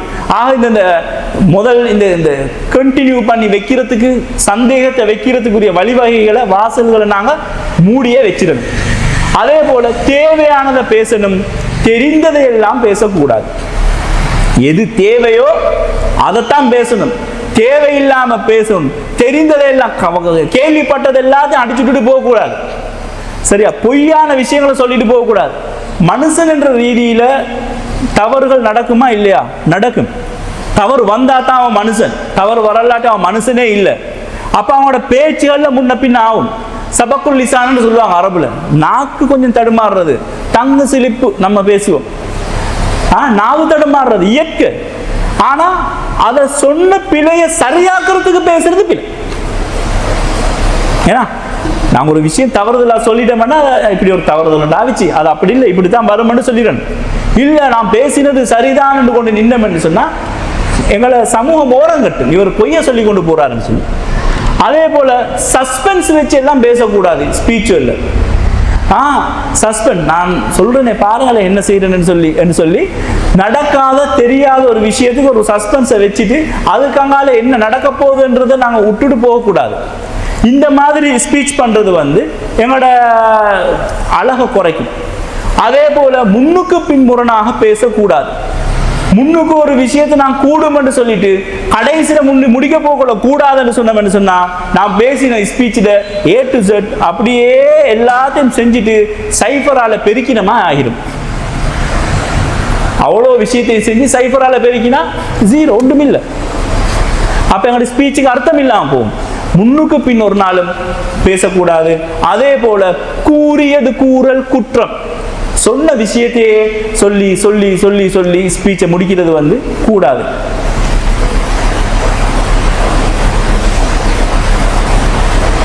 அதே போல சில சேட்டைகள் இதெல்லாம் நாங்கள் தவிர்த்து கொள்றது நல்ல. கையில் ஒன்றை வச்சு கொண்டு அதை ஆட்டிக்கொண்டு குடஞ்சி கொண்டு பேசுறது, இப்படி என்றது, இந்த மாதிரி செய்யறது, ஒரு தாழ் துண்டை கசக்குறது, இப்படி பேசுறது பார்க்குறாக்களுக்கு சரியில்லை. சில நேரம் சிலாக்கள் இப்படி பொக்கெட்டில் கையை வச்சு கொண்டு இப்படி பேசுவாங்க. அது அழகில்லை. சில ஸ்டைல்ஸி பாடி லாங்குவேஜ் நல்ல மில் அது செய்கிறது. அடிக்கடி ஏதாவது ஒரு வார்த்தையை திருப்பி திருப்பி சொல்றது, அன்பர்கள் என்றது இயற்கையாக வரக்கூடும், தவிர்த்து கொள்வது நல்ல. என்னண்டா இந்த ஸ்பீக் பண்ண போக்கில் பாடி லாங்குவேஜ் இருக்குது. ஒரு மனுஷன் பேசும் பொழுது தலையை சொரிஞ்சு கொண்டு இப்படி பேசினானம்டா பேச வந்த விஷயம் அவருக்கு ஏதோ கொஞ்சம் மறந்துட்டு பேசி கொண்டிருக்கிறான். கான்ஃபிடென்ட்டா பேசிட்டான்டா இவன் சொல்ல வந்த விஷயத்தை சரியா ஏதோ சொல்லி கொண்டு போறான்னு சொல்லி. சிலாக்கள் பேச போகல இப்படி எண்டுவாங்க, முகத்தை மறைச்சு இப்படி எண்டுவாங்க. இந்த முகம் மறைச்சு இப்படி பேசி இப்படி என்னண்டா இதெல்லாம் இப்படி பேசுறது என்னன்னா அவங்க பேச வந்த விஷயத்த மறந்து சும்மா வெக்கத்தை காட்டிக்கொள்ளாம இந்த மாதிரி முகம் மறைக்கிறது என்றெல்லாம் மீகுது. ஆக எங்களோட பாடி லாங்குவேஜ் மிக முக்கியம். அதை நாங்கள் சரியாக வச்சுக்கொள்ளணும். கை கால் அசைவுகள் இடத்துக்கு ஏற்ற மாதிரி தேவைப்படணும், தேவைக்கு ஏற்ற மாதிரி இருக்கணும். முடிய சரிகிறது, மூக்க கிண்டுறது, இப்படி இப்படி இப்படி செஞ்சு கொள்வது, துப்புறது, இதெல்லாமே வந்து அழகில்லாமல் இருக்கும். இறுக்கமான ஆடைகளை உடலை கையை வைத்துக்கொள்ளவும் கூடாது. உடலை வந்து ஆடையில் ஆடைக்குமே பார்த்தோம், உடலை நாங்கள் இறுக்கமாக வச்சுக்கொள்ளாரு. எப்போ நாங்கள் எங்களை ரிலாக்ஸ் பண்ணி வச்சுக்கொள்ளணும். டைட்டான மாதிரி நாங்கள் உணர்ந்து கொள்ளக்கூடாது. பேச வேண்டிய இடத்துல கை கால் அசைக்கிறதா இருக்கட்டும், எங்களோட உடல் அங்க அசைவுகளாக இருக்கட்டும், அதெல்லாத்தையும் நாங்கள் ரிலாக்ஸாக வச்சுக்கொள்ள வேண்டும். ஆடைகளை தலைமுடிகளை அடிக்கடி சரி செய்வதும் கொள்ள, அதுவும் இல்லை. சில ஷர்ட் போட்டுலாம் கலட்டிட்டு திருப்பி பூட்டுறாக்கள் இருக்குது. பேச போகல அப்படி செய்வாங்க, ஷர்ட் போட்டு கழட்டுறாங்க, திருப்பி அப்படி மூடுவாங்க. தொலை போகல நீங்கள் சஃபில் பார்த்துப்பீங்க, இப்படி இப்படி செய்கிறார்கள், இப்படி இப்படி செய்கிறார்கள். என்னது அதெல்லாம் அந்த எங்கே நிற்கிறோம்ன்றது கூட தெரியாமல் இருக்கக்கூடியவர்கள். அப்போ அந்த மாதிரிலாம் செய்கிறது வந்து பிழையான ஒரு விஷயம். அதே போல் பேச்சில் டைம் மேனேஜ்மெண்ட் மிக முக்கியம். ஜும்மாவுடைய நேரம் இவ்வளவுன்னு சொன்னால் அவ்வளோதான். சில நேரங்கள் உங்களுக்கு அறிவிப்பாங்க, ஜும்மாவுடைய தினத்தில் ஓலெவல் எக்ஸாம் நடக்க போகுது, ஓலெவல் எக்ஸாமில் அன்றைக்கு சயின்ஸ் பாடம்னு சொன்னால் 1 மணி 1:30க்கு ஸ்டார்ட் பண்ண போகிறாங்கன்னு சொன்னால், அப்போ நேரத்தோடு ஜும்மாவை முடித்து பிள்ளைகள் தின்னுட்டு எக்ஸாமுக்கு போகிற மாதிரி குறிப்புகள் எடுத்து குயிக்காக ஜும்மாவை முடித்து அனுப்புறதுக்கு மாதிரி நாங்கள் ஜும்மாவை ரெடி பண்ணணும். அதை அந்த கால நேரத்தில் ஜமியத்துல் உலமாவில் ஏனைய இஸ்லாமிய சபைகளால் அறிவிப்பாங்க, இந்த டைமில் நீங்கள் இப்படி செஞ்சுக்கோங்கன்னு சொல்லி. அப்போ அதுக்கேற்ற மாதிரி இருக்கணும்.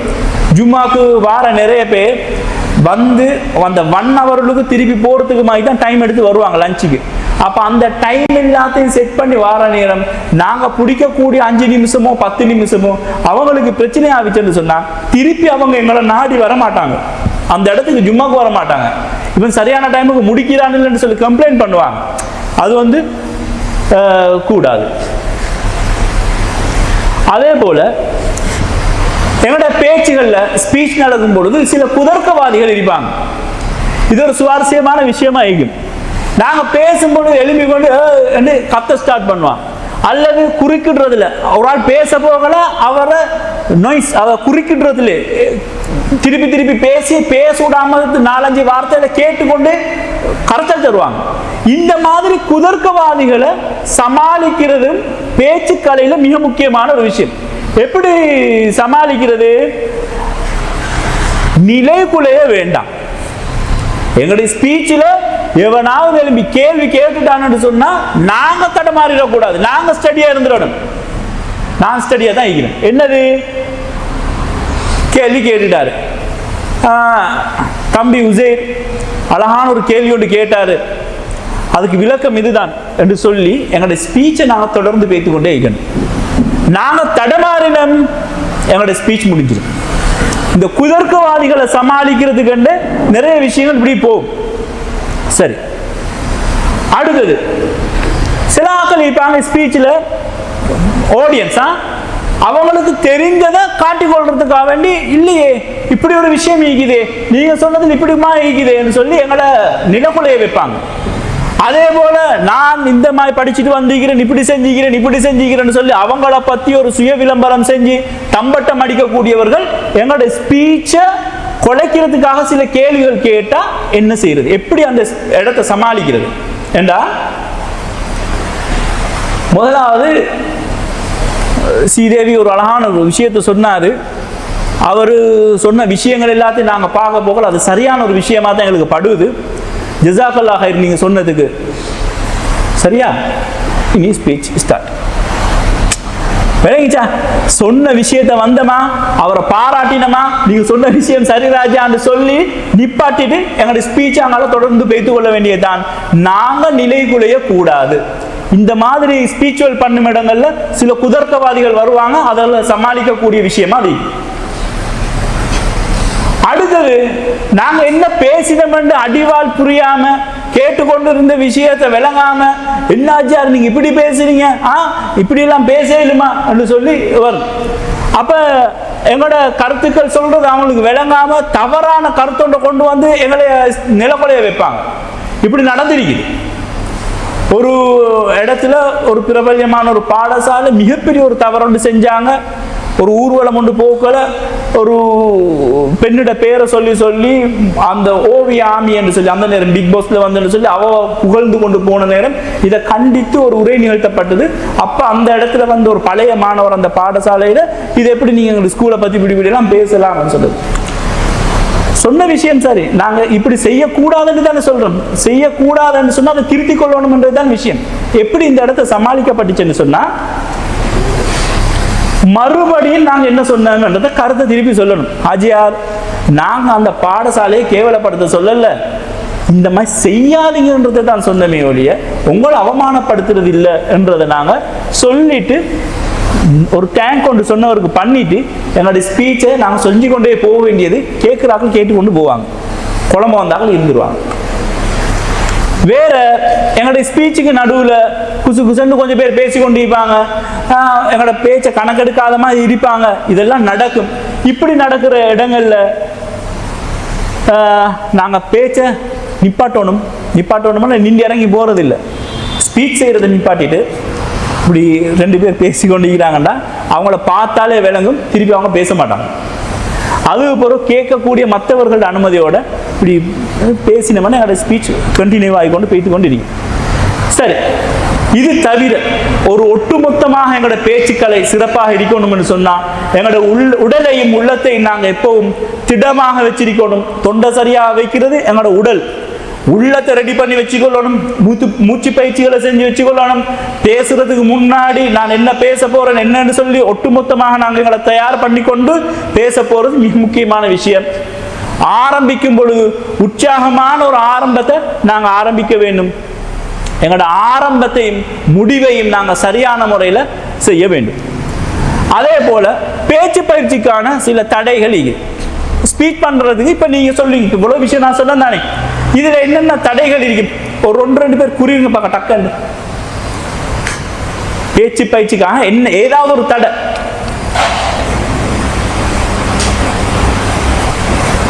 நீங்க விரும்பினதை எழுதிடுமா?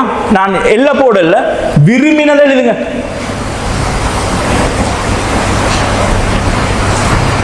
ஒரு தடை 2-3 எழுதுறார்கள், 2-3 எழுதிருங்க. குறிப்பெடுக்கிறதுக்கு பிட் போடுறது. அவங்க குறிப்பெடுக்காம டைமை பின்னுக்காக்கிட்டு குறிப்பெடுக்காம பேசி ஸ்பீச் பண்றது. இது பேச்சுக்குரிய மிகப்பெரிய ஒரு தடை. வேற மொழி, லாங்குவேஜ், வேற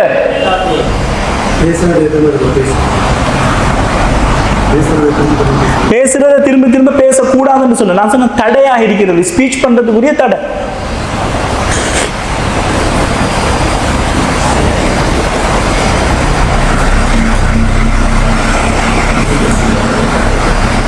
சொல்லுங்க.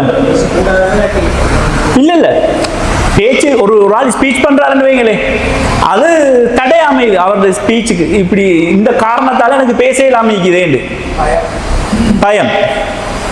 Very good. வேற பயம் சொன்னாங்க, குறிப்பெடுக்கிறதுக்கு பிட் போட்டு சோம்பேறித்தனம் சொன்னாங்க, அந்த மாதிரி கேட்கிறேன் நான். வேற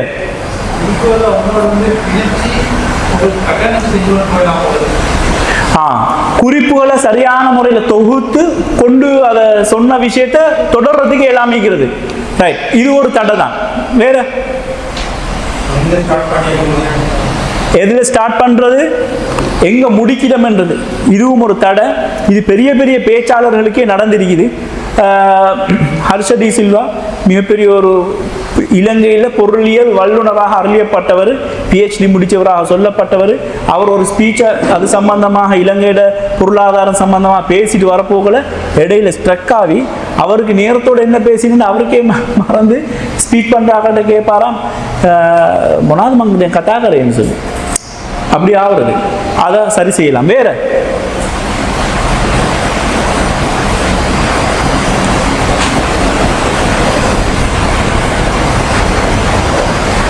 சரி சொல்லுங்க. கொண்டு ஹைசர் சரி, பேசுறதுக்கு உடலங்க வீனங்கள் தடை இல்லையா?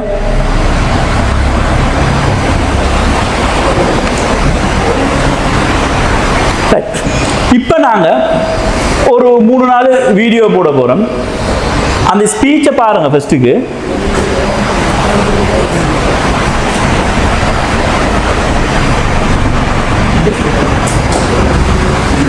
பென்ட்ரைவ் இல்லையா?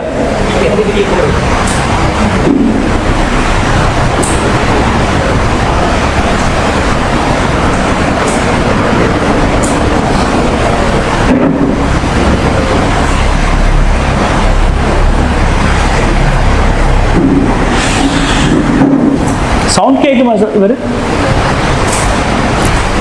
இல்லை, அது இல்லை, அது இல்லை. அந்த நிக் அன்னைக்கு ஆன ரைட் அது பாருங்க. My parents always said, if you don't know what you're doing, you need to try it. And the doctors looked at me and said, he's not going to walk, he's not going to go to school, he's not going to... கொஞ்சம் post பண்ணு. And my parents, they just loved like really. நிக் விஜிக்ஸ் உலகளாவிய ரீதியில் மிகப்பெரிய ஒரு பேச்சாளர். தலை, உடம்போட ஒட்டின சின்ன 2 கால், அவ்வளோதான் இருக்குது. 2 கை இல்லை, தொடை இல்லை.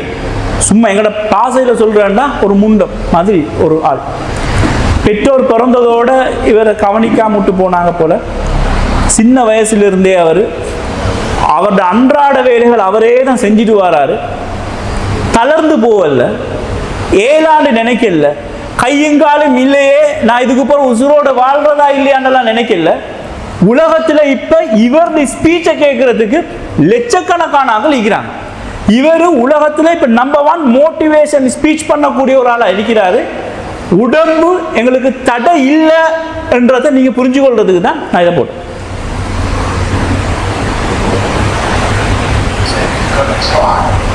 Try this, try that, try this, try that. I'm like, sometimes like, Mom and Dad, you're crazy, man. I have no arms, no legs. How would I ever be able to do this and do that? And then my parents, they just loved me like crazy and said, you got to try this, try that, try this, try that. And I'm thinking sometimes like, Mom and Dad, you're crazy, man. I have no arms, no legs. How would I ever be able to do this or do that? But they encouraged me and they loved me. And as human beings, we're waiting for stuff like that. We all want love. Everybody say love. Very good. The definition of tough means it's strong. To show your strength, you need to do something that's difficult. I would sound so stupid if I said, hey guys, I got a Matchbox car one day and I got some fishing line and I towed that Matchbox car all around all day. How tough is my BMW? That's stupid. I don't care. One girl in the middle of the room started weeping and she put up her hand and she said, I'm so sorry, can I come up there and give you a hug? And in front of everybody she came up and she hugged me and she cried on my shoulder and she whispered. அடுத்தது அவ்வளோதான். சரி பாட்டுங்க. இவர் பாகிஸ்தானை சேர்ந்த இஸ்லாமிய பாரம்பரியம் மிக்க ஒரு குடும்பத்தில் பிறந்த ஒரு பெண். இவ சின்ன வயசுல அவட பருவ வயது அடைந்ததோட தகப்பன் வந்து சொல்றாரு, கல்யாணம் முடிக்கிறியான்னு கேட்கிறாரு. ஆனா இவக்கு உண்மையிலேயே அப்ப கல்யாணம் முடிக்கிற ஐடியா இருக்கல. இவ பாப்பாவோட சரியான ஒரு அன்பு பாசம், பாப்பா சொன்னதை தட்டக்கூடாதுன்றதுக்காக வேண்டி கல்யாணம் மட்டும் முடிக்கிறா, திருமணம் மட்டும் முடிக்கிறா. ஆனால் அந்த திருமண வாழ்க்கை கூட அவருக்கு இன்ட்ரெஸ்டாக போகல, ஒரு அன்பு பரஸ்பரம் இல்லை. ஆனால் திருமண வாழ்க்கை ஓடிக்கொண்டே போச்சு. ஒரு கட்டத்தில் என்ன செய்கிறாங்க, ஹஸ்பண்ட் அண்ட் ஒய்ஃப் 2 பேரும் காரில் போகல, மிகப்பெரிய ஒரு ஆக்சிடென்ட் ஒன்று நடக்குது. அந்த ஆக்சிடென்ட் நடக்கிற அந்த செகண்ட் என்ன செஞ்சிட்டாரு, ஹஸ்பண்ட் கார்ட்டு கீழே பாஞ்சு தப்பிடுறாரு. இவ தான் போயிட்டு மோதுறா. மோதி கண்ணை திறந்து பார்க்க போகல ஹாஸ்பிட்டல் இருக்கிறாங்க. ஹாஸ்பிட்டல் இருக்கிறா.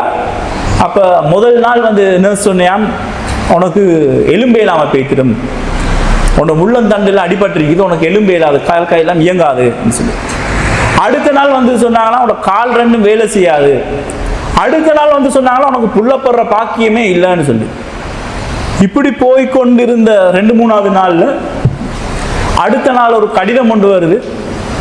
உடைச்சி பார்த்தா ஹஸ்பண்ட் டிவோர்ஸ், விவாகரத்து கேட்டு அனுப்பி வச்சிங்க. இவ எலும்பேலாது, கை ரெண்டும் வேலை செய்யாது, காலும் மேலாது, ஒரு குழந்தையை கூட பெற்றெடுத்துக் கொள்ள இயலாது, கணவனும் இல்லை, தற்கொலை செய்வ போவோம் என்று சொல்லி யோசிச்சாவாம். அப்போ அழுகுறாவாம், என்னண்டா தற்கொலை செய்ய போறேன்டாலும் நான் இன்னொரு இடத்துக்கு போகணும், எனக்கு அதுக்கும் மேலாதேன்னு. அப்ப ஏன் அல்லாஹ் இந்த உடலை வச்சுக்கிறான், எனக்கு ஏன் இந்த உயிரை மட்டும் மிச்சம் வச்சுக்கிறான் என்று யோசிக்க ஆரம்பிச்சாவாம். முதல் நாள் அவருக்கு நல்ல ஆர்டிஸ்ட், அவர் நல்ல வரையக்கூடியவர். முதலாவது சொன்னாவும் ஹாஸ்பிட்டலுக்கு வந்து அந்த ஹாஸ்பிட்டல்ல இந்த ரூம்ல கலரை மாத்துங்க, இதை பார்த்து பார்த்து மாசக்கணக்கு ஏலான்னு சொல்லி ரூம்ல கலரை மாத்தினியாம். வரையறதுக்குரிய சாமனை கேட்டாம், கையெடுத்து கொஞ்சம் கொஞ்சமா வரைய ஸ்டார்ட் பண்ணினாவாம். தூங்குற நேரத்தை தவிர மற்ற டைம் எல்லாம் ஆர்டிஸ்ட் வரைஞ்சு கொண்டே தான் இருந்தாவாம். நாட்கள் அப்படி போக போக போக போக அவ கொஞ்சம் கொஞ்சமா பேச்சு காலையில் ஸ்டார்ட் பண்ண. இன்றைக்கு கிட்டத்தட்ட ஐக்கிய நாடுகள் சபைகள் வரைக்கும் போய் ஸ்பீச் பண்ணிக்கிறான்.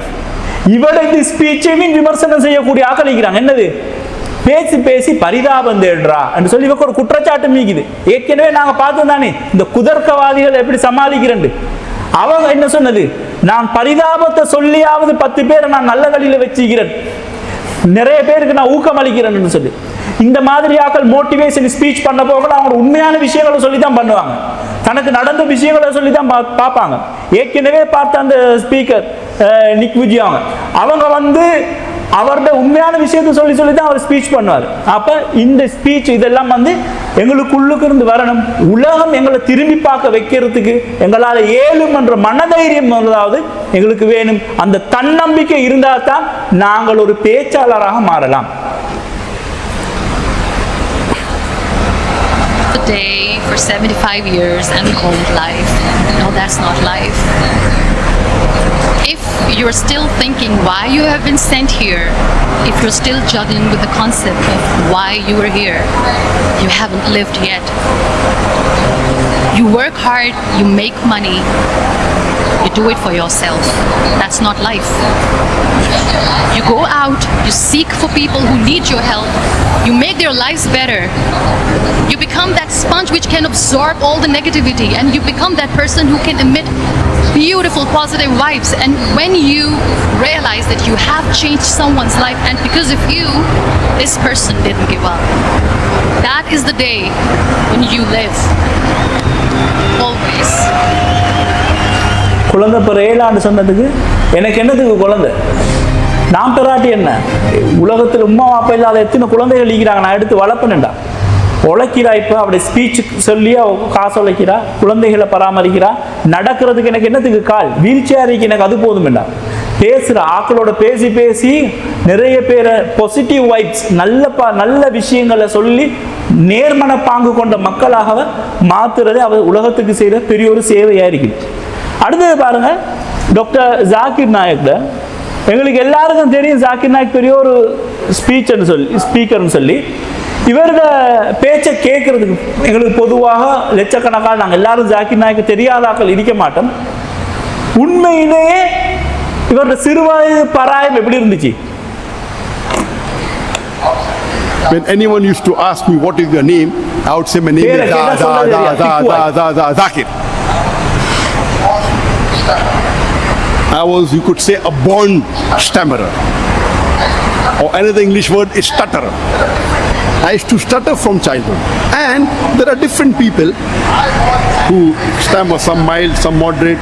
I was an excessive stammerer, so much so that whenever I used to reply, I used to even jump.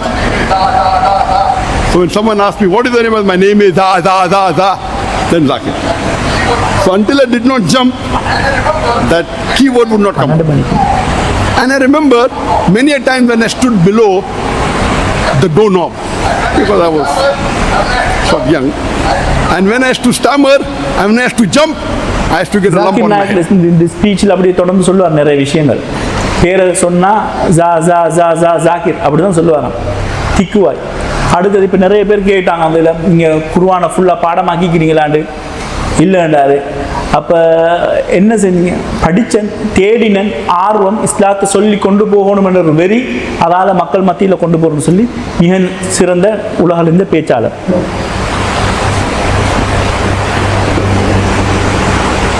அதான்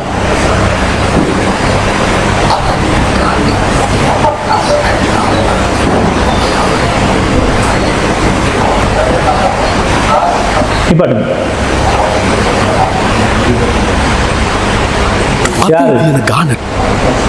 அப்துல் ராசி.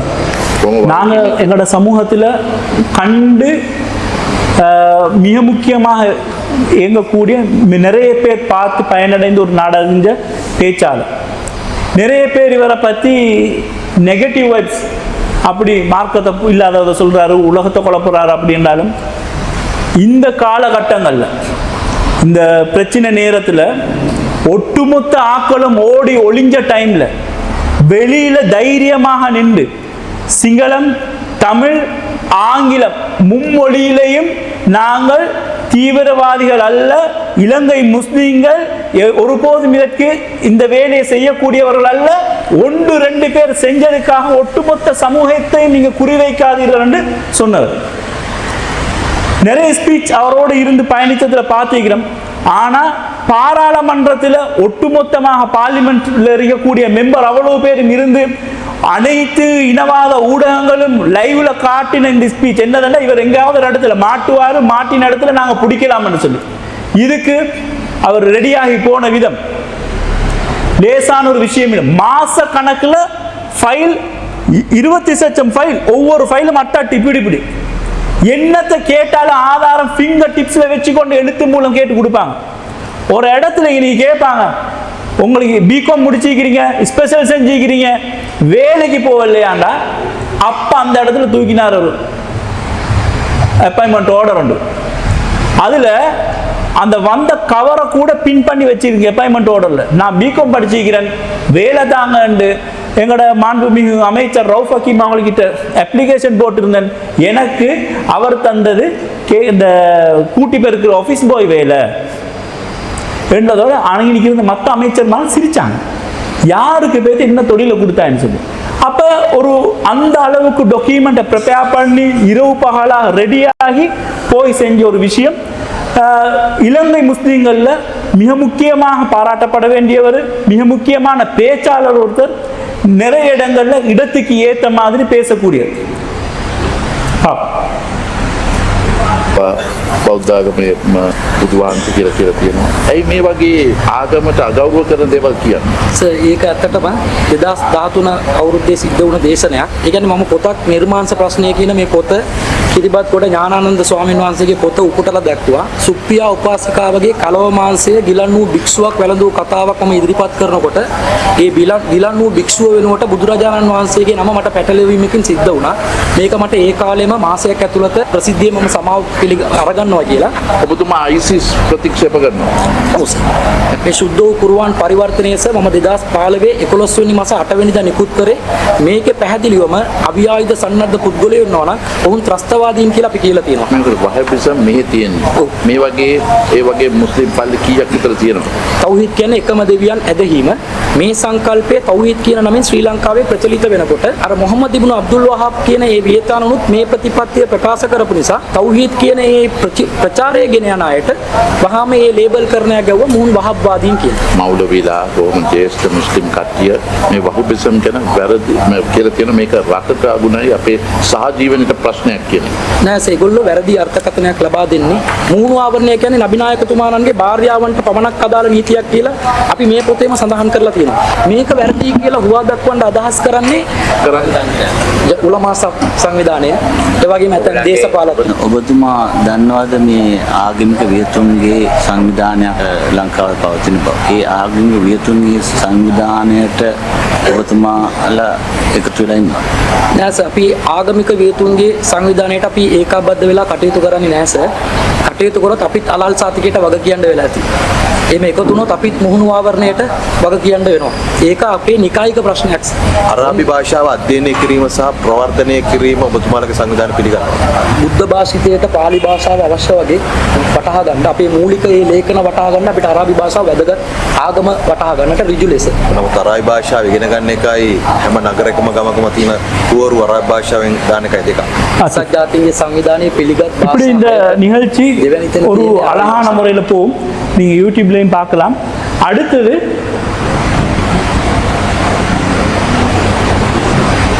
இன்னொன்று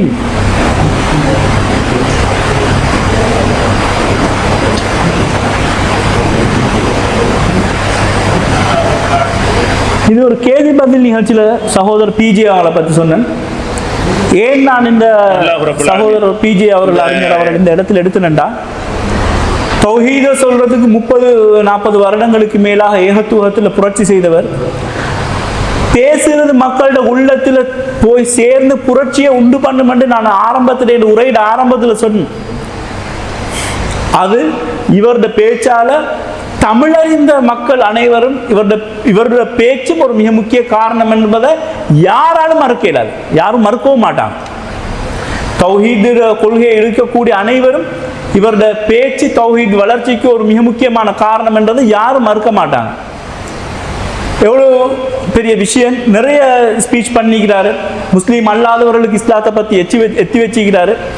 ஏதாவது ஒரு பேச்சு நடக்கும் பொழுதும் அந்த பேச்சுக்கு எப்படி ரெடி ஆகுவார், எவ்வளவு வருத்தம் சோமில்லாமல் இருந்தாலும் ஒரு முறை ஸ்பீச் பண்ணும் பொழுது நெஞ்சால ரத்தம் கசிஞ்ச வரலாறும் நீக்கி, ஆனாலும் தான் கொண்ட குறிப்பை அப்படியே கொண்டு போய் பேசி முடித்தார். ஜாக்கிர் நாயக் ஸ்பீச்சில் அவரை பார்க்க ஒரு நாளைக்கு அவர் 3 அல்லது 4 மணித்தியாலங்கள் தூங்குவார். இவரும் அதே மாதிரி தான். ஒரு நாளைக்கு அவங்க தூங்குற டைம் 3 or 4 hours. அப்போ டாக்டர்ஸ் கம்பல் பண்ணி கொஞ்சம் நேரம் எடுத்து தூங்குங்கன்னு சொன்னாங்க. ஏன் மற்ற நேரம் எல்லாம் அவங்க இந்த ரிசர்ச்சில் ஆய்வுகளில் தேவைக்கு தேடல்களுக்கு தான் கூடுதலான டைம் ஒதுக்கினாங்க. இந்த ஸ்பீச்சை நீங்கள் பாருங்க என்ன சொல்றாங்க. ஒரு மாத காலமும் 29 நாட்களும் இந்த நேரலையின் மூலமாக நிறைய பேர் அதை நீங்கள் பார்வையாளராக வந்தீங்க. நீங்கள் பார்வையாளராக வந்ததன் மூலமாக என்னுடைய நன்மைகள் அதிகரிக்கும். ஏன்னா மார்க்கத்தை நான் சொல்றது எவ்வளோ பேர் கேட்டாங்களோ அதுக்கு தான் எனக்கு நன்மை. 2 பேர் கேட்டீங்கன்னா அந்த 2 பேருக்கும் நன்மை எனக்கு கிடைக்கும். நிறைய பேர் கேட்டீங்கன்னா நிறைய பேர் பயன்பட்டாங்கன்னா எனக்கு கேள்வி கேட்டீங்கன்னா நீங்கள் அதிகமாக அந்த கேள்வியை உடனே நான் சொல்ல மாட்டேன். ஏற்கனவே அதுக்கு பதில் சொல்லி இருந்தாலும் திருப்பி நான் அது ஒரு தரம் சொன்ன பதில் சரியான்னு தேடி பார்த்து தான் அதுக்கு நான் பதில் சொல்லுவேன் என்று சொல்றாரு.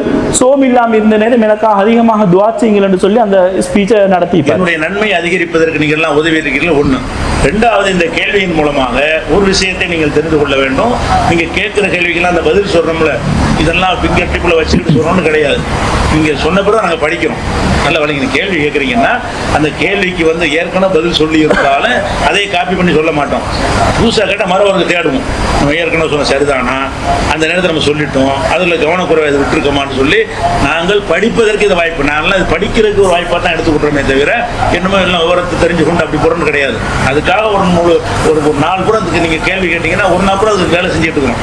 காற்றுலாம் நாங்கள் தூங்காமல் தான் உட்காந்து என்ன செய்யறது, தேடிக்கொண்டு ஒவ்வொரு கேள்விக்கும் பதிலை தேடுவோம். அப்போ நம்ம படிக்கிறதுக்கு நீங்கள் ஒரு உங்களுடைய நீங்கள் பார்வை துணையா இருக்குது. எனக்கு மெசேஜ் பண்ணினேன், அதாவது நான் வாரம் என்று சொல்லி மெசேஜ் பண்ணின ஒரு 5 பேர் எழுமுங்கள். 5 பேர்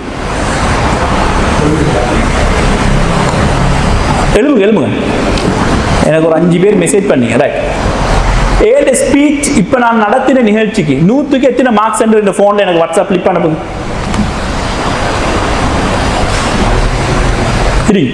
5 பேரும் எனக்கு 100ண்டா இந்த ப்ரெசன்டேஷனுக்கு நீங்கள் எத்தனை மார்க்ஸ் போடுவீங்க?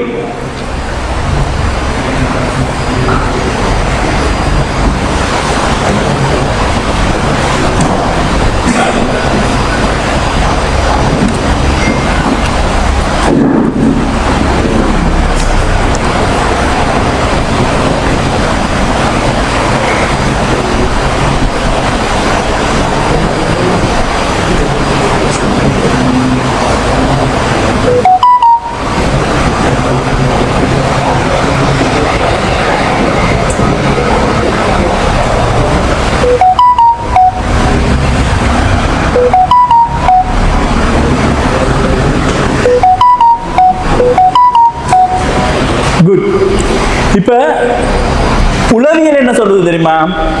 நாங்க பேசின பேச்சு உங்கள்கிட்ட வந்து சேர்ந்திருக்குதுன்னு சொன்னா, பேச்சாளர்களே இது நீங்க கட்டாயமா தெரிஞ்சிருக்க வேண்டிய ஒரு விஷயம் என்னண்டா, உங்களோட பேச்சு 100 பேர் இருந்தாங்கண்டா 65 பேர் நீங்க சொன்னது விளங்கிச்சேன்னு சொன்னா உங்களோட ஸ்பீச் சக்சஸ். விளங்கிச்சா?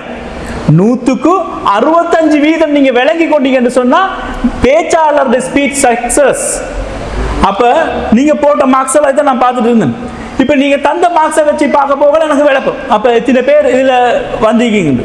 அப்ப நான் பேசின ஸ்பீச் சக்சஸா இருக்குது என்றதை அல்ஹம்துலில்லாஹ் நான் விளங்கிக் கொள்றேன். உங்களுக்கு நான் இதில் என்ன சொல்ல வரேன்டா, நீங்க பேசும் பொழுது கேட்ட எல்லாருமே எல்லாத்தையும் விளங்கணும் என்று கேட்டா அது ஏலாது. அப்படி ஒரு மனுஷன் இல்ல. நபிமார்களுக்கு அல்லாஹ் அந்த பண்பை கொடுக்கல. ஏன்னா சொன்ன எல்லாருமே ஏற்றுக்கொண்டாங்களா? இல்ல. சொன்ன எல்லாருக்குமே விளங்கிச்சா? இல்ல. ஆனா நாங்க சொல்றது 65% ஓகேன்னு சொன்னா உங்களோட ஸ்பீச் சக்சஸ் ஆகும். அன்பார்ந்த நண்பர்களே, இவ்வளவு நேரமும் பேச்சுக்கள் என்றால் என்ன, அதுல எதை நாங்க சேர்த்துக் கொள்ளணும், எதை தவிர்த்து கொள்ளணும், என்னென்ன விஷயங்களை பார்க்கணும் என்று ஒட்டுமொத்தமாக ஒரு விஷயத்தை ஒன்று பார்த்தோம். சொன்ன விஷயங்களை தயார்படுத்திக்கோங்க. சோம்பேறித்தனங்களை விடுங்க, பதட்டத்தை விடுங்க, பயங்களை விடுங்க. நீங்க ஒரு பேச்சாளராக மாறி நாளை உங்களோட பேச்சுக்களை நாங்க கேட்கக்கூடிய பாக்கியத்தை அல்லாஹ் தஆலா தரணும். அதுக்கு அந்த வல்ல ரஹ்மான் எல்லோருக்கும் அருள் செய்யணும் என்று கூறி எனது உரையை முடித்துக் கொள்கிறேன். வாஹிர் தவானா அல்ஹம்துலில்லாஹி ரப்பில் ஆலமீன்.